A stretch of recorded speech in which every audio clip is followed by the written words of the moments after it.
Hey fume heads! I've had a request to talk about my favorite comfort scents.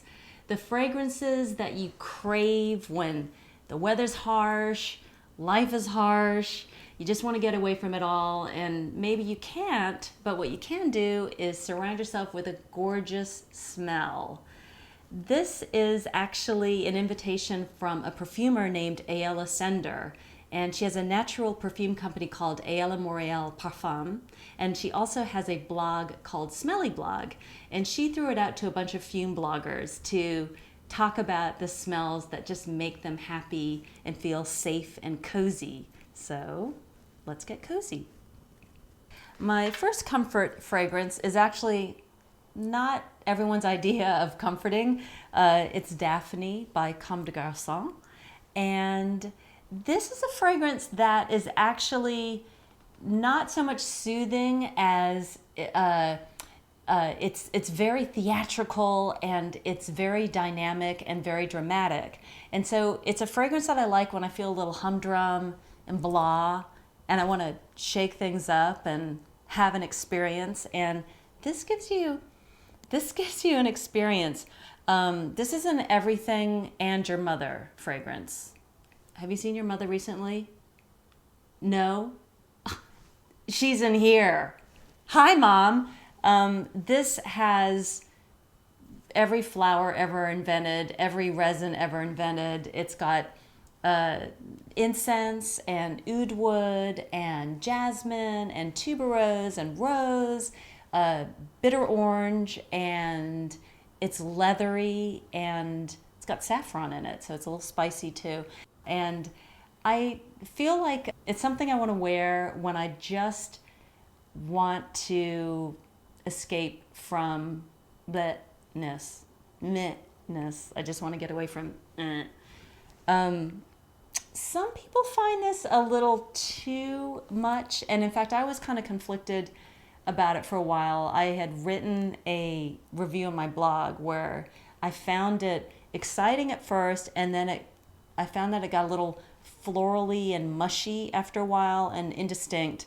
But what would always happen is Daphne would suck me back in, because I'd wake up the next day, I'd smell it on my clothes, and I'd think, I love this incense. I want to surround myself with this. I want to be in this Hollywood harem that's inside this bottle here. So, I succumb to her charms. Daphne. This next fragrance is one of my, I feel like this is going to be with me for my whole life in terms of a perpetual fragrance love, which is saying a lot because I'm kind of promiscuous when it comes to perfume.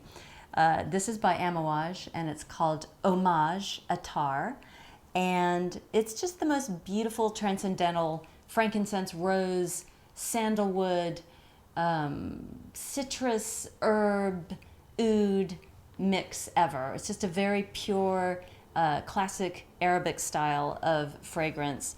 And this is a fragrance that before I bought my own bottle, every time I went to the store that had it, I would get a sample, but because it's so exclusive and expensive, they weren't prepared to make samples. So what they did do was put it on one of these little perfume blotters. They would just dip it in the perfume blotter, and so I had to content myself with smelling it. And so probably about 4 different times I came home with a Homage Atar blotter, and I was so crazy about it that I would sleep with it. So I would get all snuggled up under the duvet with my blotter next to my nose, and of course the next day I'd wake up with it stuck under my armpit, in various nooks and crannies. And I finally had to give in and stop sleeping with the blotter and buy the perfume. Another Arab style fragrance is this one, and I also find it just very soothing and yummy and cozy, and it's by Montale, and it's called White Oud.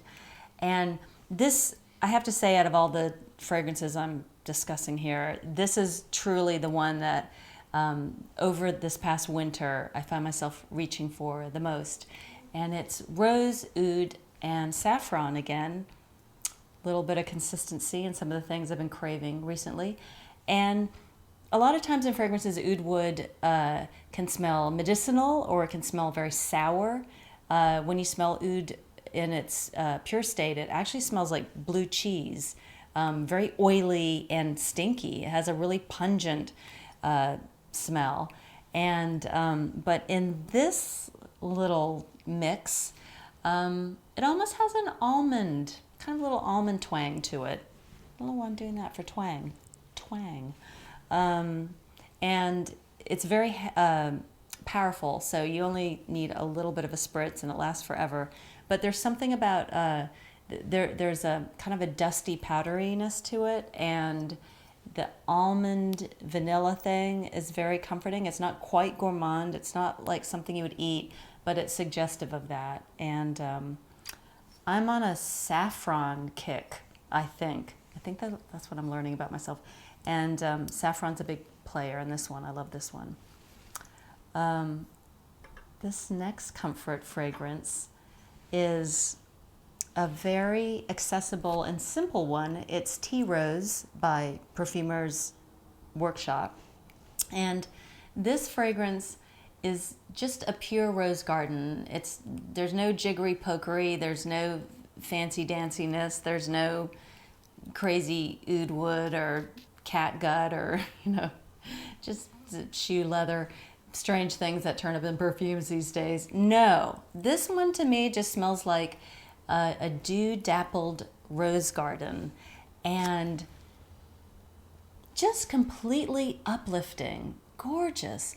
And I love the fact that it's so inexpensive as well. You can get it at drugstores. It's less than $20. And it really does mimic the life of a rose. It goes on your skin very fresh and just smelling like it just got rained on, and then it really blooms, and then it starts to dry down into kind of a maybe a rose that you would press between the pages of a book. It starts to have that kind of a wine fragrance to it, and then a dry, desiccated thing. And at that stage, I spray on more and I turn into a fresh, dew-dappled rose garden all over again. And I think the reason why I find it comforting is it reminds me of when I was 15 and my best friend Desiree wore this all the time. And it's kind of like a little time travel machine. That's one of the great things about fragrance, is that one spritz and you're somewhere else altogether. So in the middle of a horribly cold, grim winter or grim times in your life, I love this. This really takes me away. Going away from fragrances, this is my favorite facial cleanser. It's by Burt's Bees, and it's the Orange Essence Facial Cleanser with orange oil. So you kind of get the theme here. This is some miraculous goo made out of olive oil and glycerin and oat oil. I didn't know you could get oil out of oats. What's going on here? All sorts of things. But as far as I'm concerned, it just smells like the orangiest orange lollipop ever invented. And God, I'm just tempted to smear this all over my face right now. Who doesn't like the smell of orange? It's so, it just is a happy pill. Orange is a happy pill. That's my pronouncement on the subject. So I love smelling this at the end of a hard day. You're taking off your makeup, or if you're a guy and you just want to have a nice skin treatment or massage your face and put a little rose back in your cheek. I love this stuff, and it smells so beautiful, and it just makes me feel soothed when I smell it. Also part of my wind down after a hard day ritual is often a bath. And I'm really big on fragranced oils, for baths. And sometimes I just spray my perfume. You saw how much perfume I have. I have a lot.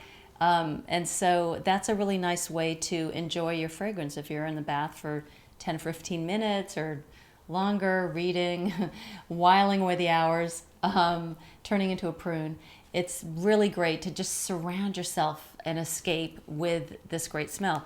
And my current favorite fragrance that I love to put in the bath is by Black Phoenix Alchemy Lab, which is a incredibly stimulating and creative perfume company masterminded by Beth Burial, who makes all the fragrances. And she writes, if you ever go on the Black Phoenix Alchemy Lab website, she writes all of the amazing narratives behind the perfumes. And even if you're not crazy about all the fragrances, and I think there's probably 600, literally over 600 different fragrances that she has on offer. Even if you don't love all 600 of them, you will love reading about them. And it's a great community on there. So this one is from the Wanton Voluptuousness line, and it's called Oceans of Love and Millions of Kisses. And it's very simply orange blossom and honey. And and when you pour it in the bath, it just makes the whole room smell like you're in this sublime bubble of protective yumminess. And I'm not normally a honey fan. I think I am, actually I'm turning myself into a liar here because I am increasingly getting into honey. I never thought I was a honey fan, but this was one of the smells that made me think, I like honey. It turns out I'm all about the honey. So I was very happy to discover it. And now the oil is coming out and it wants to stay with me and visit with me. And speaking of honey, this is my final fragrance in my list of comfort scents. Here's my little saga. I'm not always Mrs. 100 million bottles of perfume. I'm also Mrs. Go to the perfume counter and beg for samples in a really shameless and undignified fashion. And one of my recent crazes is a line called by Kilian. Kilian. K. And what I have been doing this whole winter is, probably for this past year, I'd say, is I go to the department store that sells this and I go, oh, this smells nice. What's this? Knowing full well that it's Back to Black by the line called by Kilian. What's this? Back to Black. How interesting. Do you have samples? Why, yes, they say. And then they give me a sample or two. So a sample. How many more are there in there? Let's see. 1, 2, 3, 4, 5, 6, 7. I have 7 samples at the minute. I think over my lifetime of begging for samples, I may have amassed 15 or so. And in fact, so many that they end up giving me a little bag with all this stuff in there. I think I'm not fooling them and they see me coming and they just get out the bag and get out the Back to Black samples and just give it to me, no questions asked. I may get around to purchasing this someday, but as long as I can keep the samples going, I'm good for now. It's kind of expensive, and I have to draw the line somewhere. There needs to be a line drawn, and this is where I'm drawing it. Let's talk about Back to Black. Honey, yes, honey is a part of this.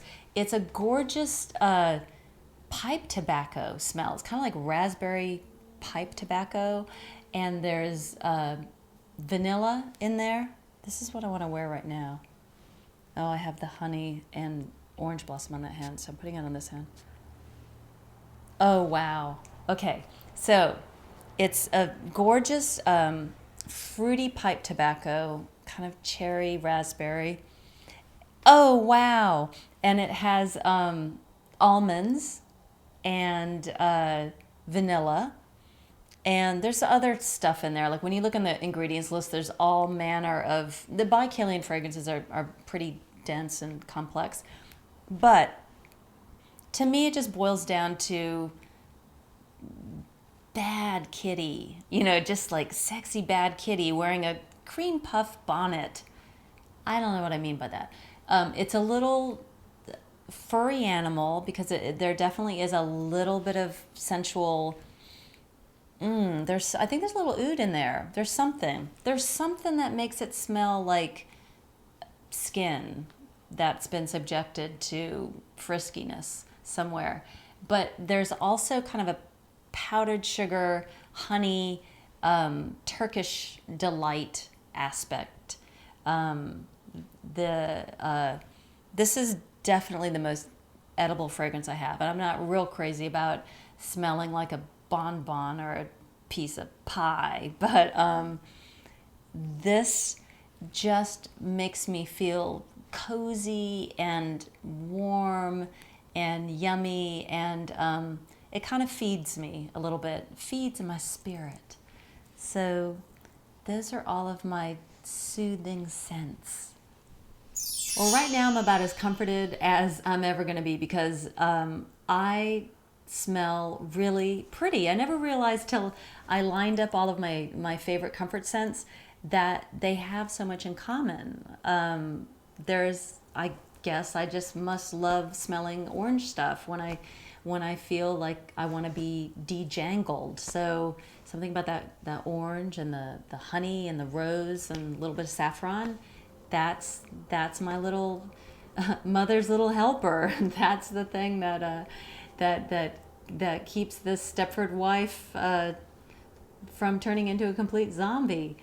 Thanks to ALS Sender for setting up this fun project, and you can check out my video description box to find out the other fume bloggers participating with their lists of favorite comfort scents. And I want to know what your favorite comfort scents are. What soothes you? What makes you just feel safe and protected and more you?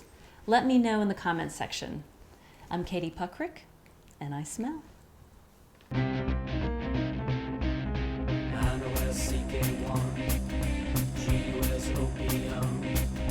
Trisha wears number 5.